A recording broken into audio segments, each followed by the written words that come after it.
Hello, my name is Catherine Guerrero, and I will be talking about deductibles for casualty, theft losses, and a couple other itemized deductions that you may or may not have been aware of that you could take. This is for Accounting 250 in Section W01. The date of completion was yesterday, September 29th, 2023. And I will be going over chapters 5, pages 25 to 32. So what are we covering? First of all, we need to determine what exactly is a casualty. You know, what is a casualty made up of? How to calculate casualty loss deductibles, so you know how much money you would be able to take. If there are any limitations in federally declared disaster areas. How AGI actually affects the total deduction, and those couple other itemized deductions that we had talked about. So what is a casualty? A casualty is simply defined as an identifiable event of a sudden, unexpected, or unusual nature. So this means that the event cannot be gradual or progressive, and it also must be caused by external forces. So cats ruining your furniture does not count, or dry rot on a porch that has been gradually a long time coming would not count. It has to be an actual force of nature, something completely unexpected and sudden. So the Tax Cuts and Jobs Act of 2017 actually stated that personal casualties are deductible only if the loss is happening in an area that has been declared by the president as a federally declared disaster area. So you may hear this and wonder, how often does that actually happen? How does that actually limit when people are allowed to take those deductions? And this year, there have been 102 declarations in different states, but 75% of all declared disaster areas involved flooding. So that seems to be where the majority of the deductions are happening, is in those states, and obviously with a lot of water damage there. So let's calculate that uninsured loss. So uninsured loss is equal to the loss due to casualty or theft minus the insurance recovery. So if you're wondering what casualty loss is, it's the lower of one of two things. So it would either be the fair market value immediately before the casualty minus the fair market value immediately following the casualty, or it would be the amount of the adjusted basis for determining loss from the sale or other disposition of involved property. So the adjusted basis is the original cost of the asset minus any depreciation plus any cost of capital improvements that have been made. So insurance is an absolute must. You have to subtract the insurance reimbursement when you are determining that loss. And if you don't have the reimbursement yet, you have to guesstimate so that you can apply that towards the deduction.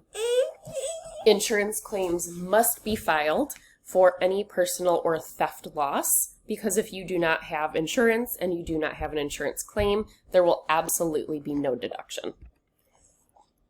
So when are these actually declared? Typically, they are declared in the year that the casualty took place, although there are some exceptions, such as a theft loss that you discovered the theft in a different year from which the theft took place. That could also be, a disaster for when the insurance actually came to, or, things of that nature. So, taxpayers can deduct their casualty loss against their prior year's taxable income.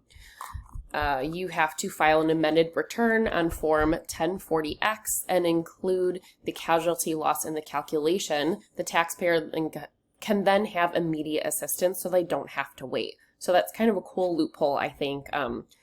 As otherwise, you'd have to wait, maybe almost, an entire year at some point to make sure that you were able to get that assistance. So the Consolidated Appropriations Act of 2021 said that residents in qualified disaster areas can take a qualified distribution of up to $100,000 from a qualified retirement plan without any penalty, so that they can pay for repairs and replacements that are related to the event. Any amount taken is included as income over the next 3 years, or it can simply be recontributed to the retirement plan. So there are limitations on personal casualty deductions.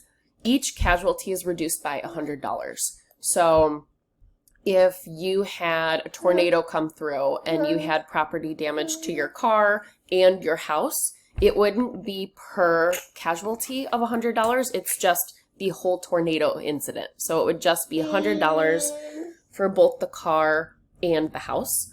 And then to obtain any benefit from that casualty loss, the total losses for the year after that $100 reduction must exceed 10% of your AGI. So that does really, really limit how many people are able to take a deduction. For example, Roberta, if she has an AGI of $80,000, her casualty loss has to exceed $8,100. The reason for that is because 10% of her AGI is $8,000, and there's a $100 mandatory reduction per casualty.